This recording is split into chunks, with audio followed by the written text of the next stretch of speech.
के महाकुंभ मेले में। और हमारे पीछे गंगा नदी की पवित्र निर्मल जलधारा बह रही है और हमारे साथ राजस्थान से एक भाई मिले हैं और इनसे जानेंगे राजस्थान का क्या कल्चर है और क्या चीज़ें आकर्षित करी कि दुनिया के सबसे बड़े पवित्र स्थान महाकुंभ में आए हैं प्रयागराज में।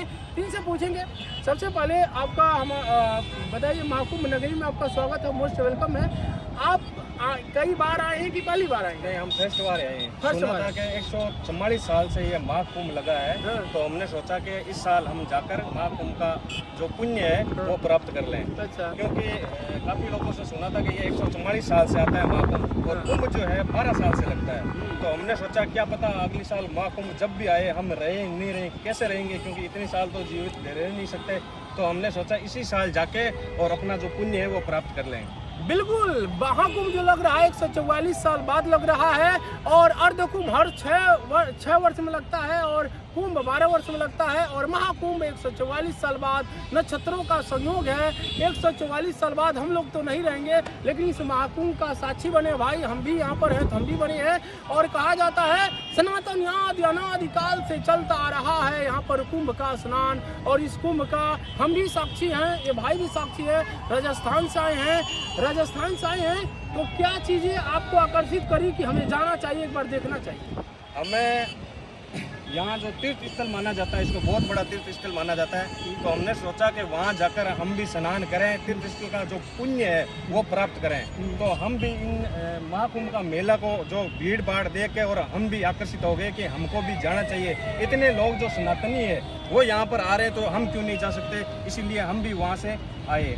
बिल्कुल। और कहा जाता है रंग रूप वेश भाषा चाहे अनेक है, प्यारे प्यारे फूल गुथे माला में एक है, हिंद देश के निवासी सभी जन एक है।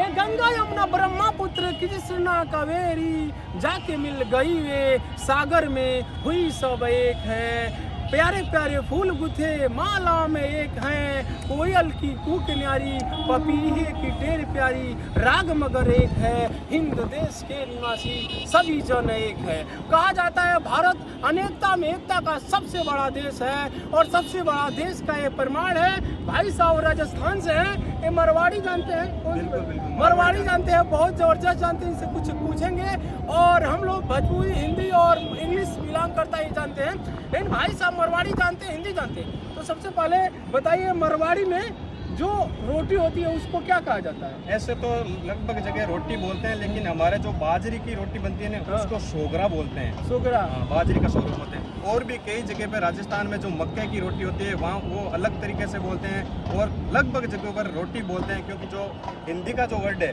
वो हमारे राजस्थान में भी ऐसे ही कन्वर्ट है। और बात करें हमारे राजस्थान की तो वहाँ पर जो सबसे ज्यादा बाजरी बोई जाती है उसमें उसको सोगरा बोला जाता है। अच्छा, और सुनिए राजस्थान में सबसे ज्यादा बाजरा उत्पन्न होता है भारत में? हाँ बिल्कुल, राजस्थान में सबसे ज्यादा बाजरा उत्पन्न होता है। मोटा अनाज काफी शुद्ध होता है, लिवर किडनी स्वास्थ्य के लिए हर एक मामले में मोटा अनाज का काफी भारी डिमांड रहता है और राजस्थान में अक्सर करके मोटा अनाज ज्यादा होता है। बिल्कुल बिल्कुल जी, ज्यादा होता है। अच्छा, वहाँ पर राजस्थान में सुने हैं जो बारिश कम होती है और रेगिस्तान काफी ज्यादा है, तो वहाँ पर गेहूँ उगाने में समस्या आती है? गेहूं का सीजन मतलब जैसे बोलते हैं उसकी रबी की जो फसल है ना उसमें गेहूं बोया जाता है। हाँ, और बाजरे की जो फसल होती है वो खरीफ की फसल है, उसका मौसम अलग होता है और जो रबी की फसल है उसका मौसम अलग होता है। ये रबी की फसल जैसे गेहूँ हो गया, सरसों बोया जाता है और खरीफ की फसलों के अंतर्गत मक्का बाजरा बोया जाता है। मोट मूंग ऐसे खरीफ की बात। तो वहाँ पर गेहूँ उग जाता है आसानी से? उस टाइम नहीं होता, उसकी सीजन अभी है गेहूं की। नहीं, अभी किस टाइम उग जाता है? कुछ हाँ, समस्या अभी गेहूं अच्छी तरीके से बोया गया है तो अच्छी तरीके से फसल हो जाती है। उत्पादन भी बहुत बढ़िया होता है हमारे राजस्थान के अंदर गेहूं का,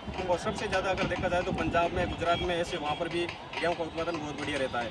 अच्छा, तो राजस्थान में हम लोग बचपन में पढ़े थे, जब हम लोग पढ़ते थे छोटी छोटी थे तो बताया जाता है, बताइए रेगिस्तान की जहाज क्या नाम है? तो हम आपके मत सुनना चाहते हैं। आपका रेगिस्तान का जहाज ऊँट को बोला जाता है। वहाँ पर जो हमारे रेगिस्तान के अंदर जो ऊँट होता है उनके पैर ऐसे होते हैं कि रेगिस्तान के जो बालू मिट्टी होती है उसमें पैर उनका धंसता नहीं है, तो वो एकदम सक्षम है उस बालू मिट्टी के अंदर चलना, तो इसीलिए उसको रेगिस्तान का जहाज कहा जाता है। उसके तलवे गदादार है। हाँ, इस कारण वो आगे की तरफ स्लिप करते हैं, पीछे नहीं जाते हैं। और ऊँट के बारे में सुने, अब लोग ऊँट हमेशा देखते हैं? हाँ, लगभग हमारे एरिया में ऊँट ही रहते हैं। बाकी जैसलमेर की साइड में अगर दूसरी जगह पर देखो तो सबसे ज्यादा ऊँट ही मिलेंगे आपको। कहा जाता है ऊँट जो होता है पानी स्टोर करके रखता है, बिल्कुल 7 से 8 दिनों के अंदर अपने पेट के अंदर जो पानी है वो स्टोर करके रख सकते हैं और वो अपनी प्यास को 7-8 दिनों के लिए रोक सकता है। उसी में से यह आवश्यकता के लिए उसको भी उनको लेता रहता है। मिलता रहता है। अच्छा, राजस्थान का सबसे बढ़िया स्थल कौन है जो घूमने के लिए लोग जाना चाहते हैं? राजस्थान वो में सबसे बढ़िया राजस्थान में लगभग जगह आप जाओ तो बहुत जगह है घूमने के लिए, देखने के लिए।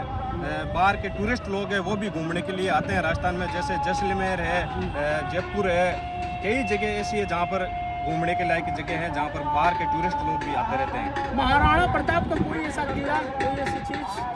महाराणा प्रताप के बारे में अच्छा अच्छा। तो अच्छा, आप लोग बॉर्डर के काफी नजदीक से मिलते हाँ, हैं? लगभग बॉर्डर के नज़दीक से ही हम बिलोंग करते हैं। हाँ। तो ऐसा कभी मान लीजिए बॉर्डर के आप लोग नजदीक है तो कोई डर और नहीं लगता? डर कुछ नहीं रहता, क्योंकि हमारी जो भारत की सेना है वो वहाँ पर तैनात रहती है, तो डर किस बात का। बिल्कुल, सेना की बात करें हैं हम लोग यहाँ से फील कर पा रहे हैं। तो कोई वीर जवान होगा इस वक्त बॉर्डर पर तैनात होगा, उसकी पॉकेट की थैलियों में बम के गोले और हाथ में होल्ड की हुई राइफल होंगे, मानो अपने प्राण को हथेलियों में लेकर के 7/24 hour ready to fire mode में सरहद की रखवाली करता होगा और अपने देश के मान सम्मान और गौरव को आकाश की बुलंदियों तक ले जाने की कोशिश करता है। उस जवान के अब लोग का